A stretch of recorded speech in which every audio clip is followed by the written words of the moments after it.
안녕하세요. 세상에서 가장 작은 책방에서 7.5평 경선 책거리로 돌아온 옛다 책방입니다. 네. 내일은 문을 열 줄 알았는데 또 사회적 거리두기 2.5단계를 계속 유지를 하겠다는 발표가 나오면서 책거리도 또 2주간 연장이 되었습니다. 그래서 10주 10주 동안 여긴 다 문 닫고도 다 먹고 살만한 사람들이 사나 봐요. 네, 문을 못 열고요.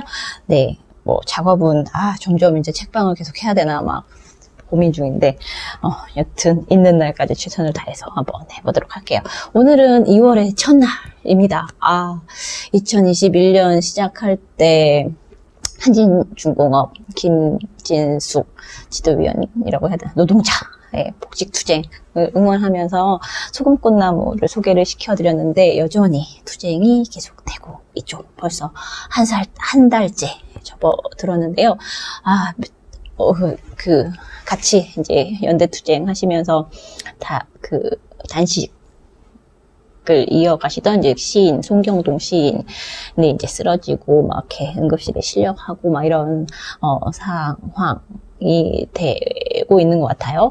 오늘은 월요일이어서 아마 쉬어가는 시간을 가질 것 같고, 이 기록들을 이제 사진으로 담아내고 있는 정태경 사진가의 페이스북 늘 이제 하루하루 이제 희망 뚜벅이들의 기록을 사진과 다 이제 짤막한 글로 남겨주시는데, 1월 29일, 희망 뚜벅이 26일째까지의 자료가 올라와 있네요.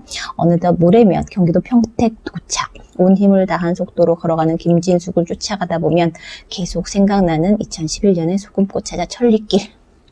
2011년 2차 희망버스에 맞춰 9일 동안 평택에서 부산까지 하루 40에서 50km를 걸어간 쌍용차 해고 노동자들과 연대자들, 평택 쌍용자동차에서 정리해고된 김정우의 발은 부산 한진중공업의 정리해고와 구조조정을 막으러 크레인에 올라간 김진숙을 보러 걸었다. 거꾸로 걷는다. 부산에서 청와대. 김진숙의 명예로운 복직을 위해 평택에 도착하기 전까지 청와대든 산업은행이든 결심을 하기를 간절히 이런 말이 올라와 있네요. 이렇게 사진은 한편으로는 이제 되게 힘찬 모습이기도 하고 한편으로는 너무 안타까운 모습들도 막 이렇게 실려 있어서 되게 마음이 이렇게 보고 있으면 마음이 끊임없이 불편해지죠. 달려가지 못하는 그런 마음들 뭐 이런 것들이 있어서 송경동 시인이 막 이렇게 확 이 추위에 불찬 노숙을 하면서 제대로 먹지도 못하고 단식 투쟁이니까 먹지도 못하고 이렇게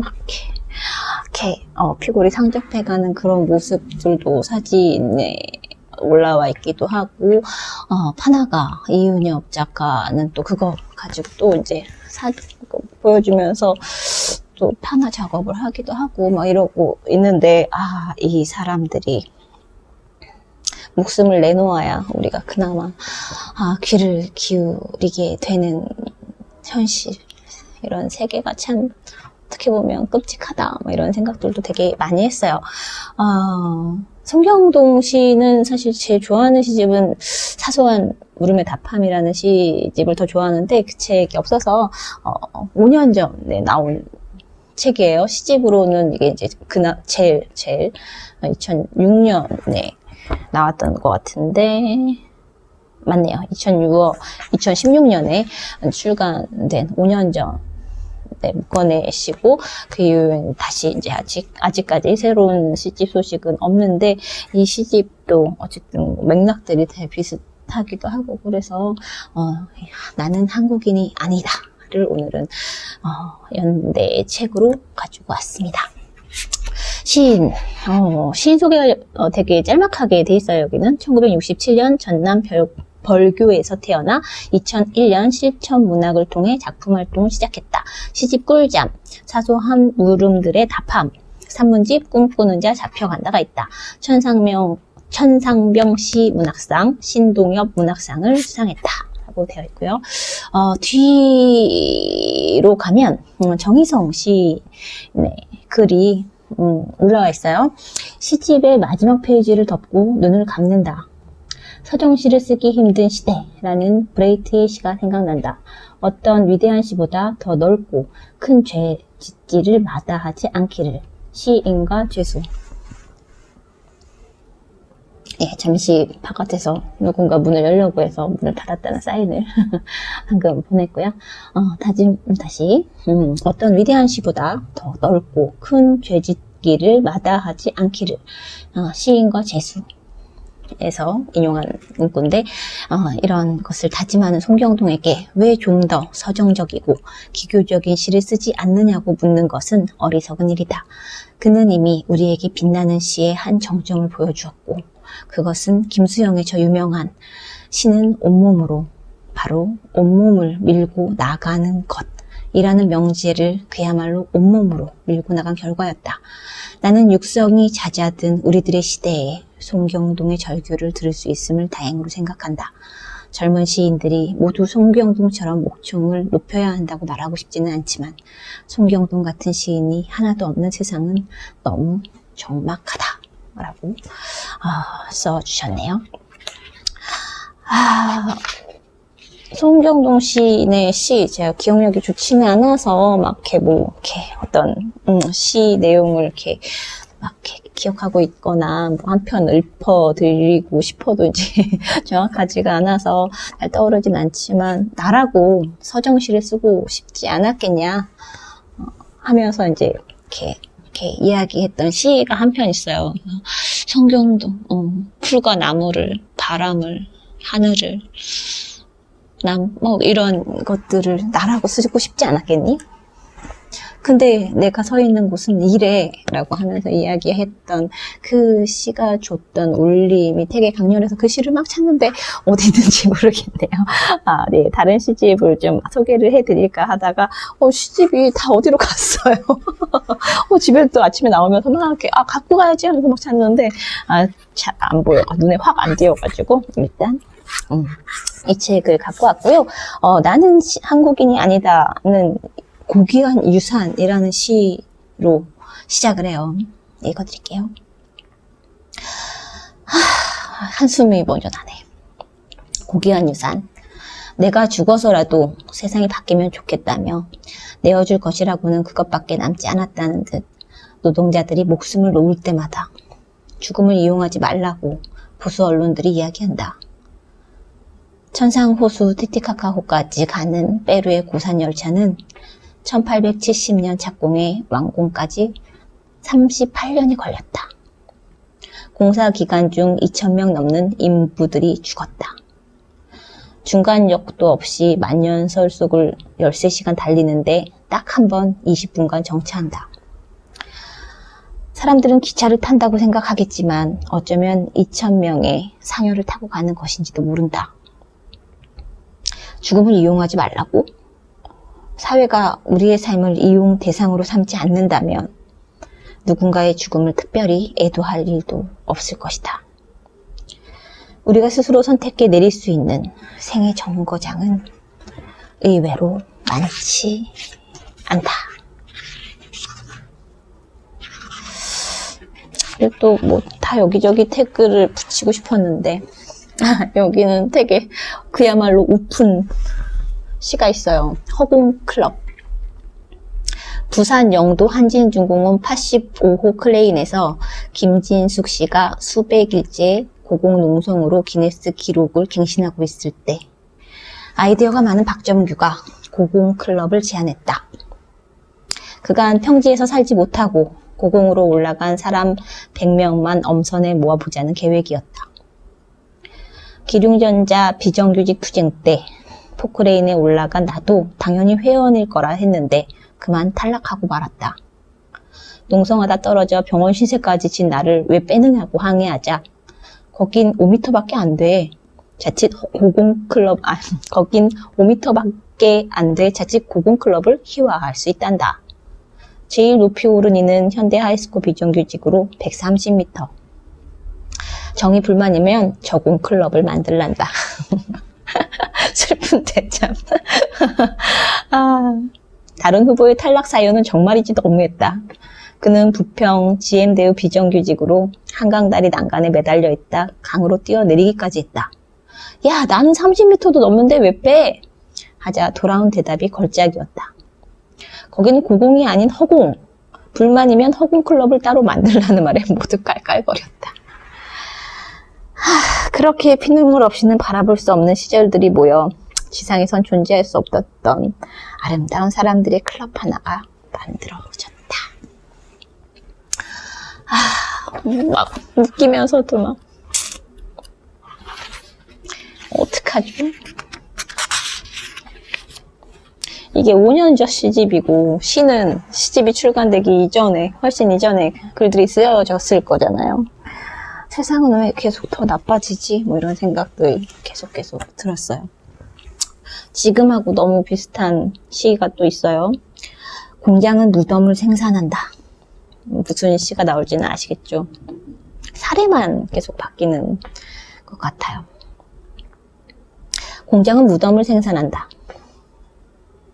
GM 인천공장 작업장에서 한 사람이 또 목을 맸다. 얼마 전엔 평택 쌍용 자동차 공장에서 24번째 사람이 자살을 기도했다. 부산 한진중공업 노조 사무실에서 목을 맨 최강서의 관은 죽어서도 공장 바닥을 쉬이 벗어나지 못했고, 며칠 전엔 덤프트럭 운전사가 자기 차 안에 탄불을 피워놓고 잠들었다. 모두 생계가 힘들어서였다는데 코끼리보다 더 큰 차를 가지고도 세상에서 제일 큰 고래보다 수천 배나 큰 배를 만들면서도 대당 수천만 원짜리 차를 하루 몇백 대씩 조립하면서도 살 길은 너무 작았나 보다. 일을 할수록 더 빈곤해지는, 나이도 먹기 전에 쓸모없어지는, 죽어서도 생계나 공장을 떠나지 못하는 이상한 나라의 이상한 동물들 이야기.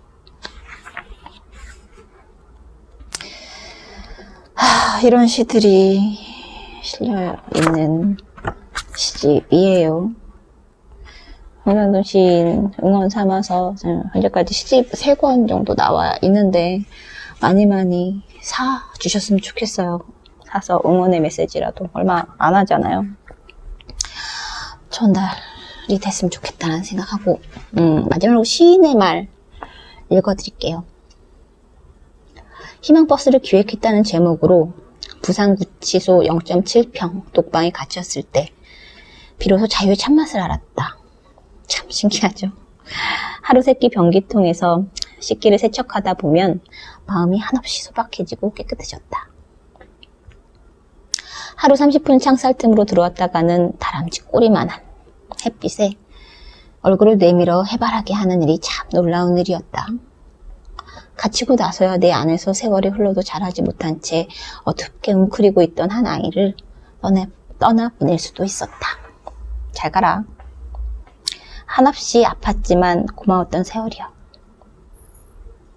너의 결핍을 통해 비로소 살아가며 귀한 일들이 무엇인지 알았다. 그제야 나라는 작은 집착과 경계에서 조금은 자유로워져서 성년이 되는 기분이었다. 내 경우처럼 세월이 흐른다고 모든 시대가 저절로 성숙해지는 것은 아니었다. 모든 어른이 저절로 어른이 되는 것도 아니었다. 그 반대의 경우가 더 많았다. 어떤 미련과 상처 때문인지 중세의 겨울 앞을 떠나지 못하고 여태 봉건에 좁은 우물 속을 사는 이들이 있다. 야만의 근대를 악착같이 붙잡고 늘어지고 끝내 분단 시대를 고집하는 이들이 있다. 자본의 시대를 마지막으로 역사의 종언을 구하고 싶은 이들이 있는 반면 아직 역사의 외부는 더 있다고 믿고 다른 세계를 꿈꾸는 이들이 있다. 하나의 현대를 사는 것 같지만 하나의 현대를 사는 것 같지만 하나의 현대를 사는 것 같지만 우리가 모두 같은 동시대에는 아니었다. 결국은 나도 어느 자리엔가 설 수밖에 없었고 그 자리들이 나의 시가 되었다. 이렇게 나는 이제야 내가 살아가는 세계의 초입쯤에 다다르게 되었다. 앞으로도 더 알아야 할 다름과 경이로움, 더 배워야 할 존중과 공존의 세계가 많을 것이다. 그렇더라도 잃지 말아야 할 높은 용기와 신념의 세계도 많을 것이다. 시보다 먼저 살아야 할 일들이, 시보다 먼저 만나야 할 사람들이 많을 것이다. 참지 말고 퍼부어야 할 말들이 있는 반면 한없이 반성하며 작아져야 할 일들이 많을 것이다. 내 것으로 움켜쥐어야 하는 것들보다 공공의 것으로 내려놓아야 할 것들이 더 많을 것이다. 악독하고 비참한 일들도 많을 것이다. 악독하고 비참한 일들도 많은 세상이지만 그보다 더 존엄하고 아름다운 일들로 가득 찬 게 이 생명의 별이라는 사실을 잊지 말자. 어떤 경우에도 우리가 살아가며 배우지 말아야 할 말 중 하나는 절망일 것이다. 짠합니다. 많이 사주세요. 읽는 건 알아서들 하시고 일단 많이 사봅시다. 안녕.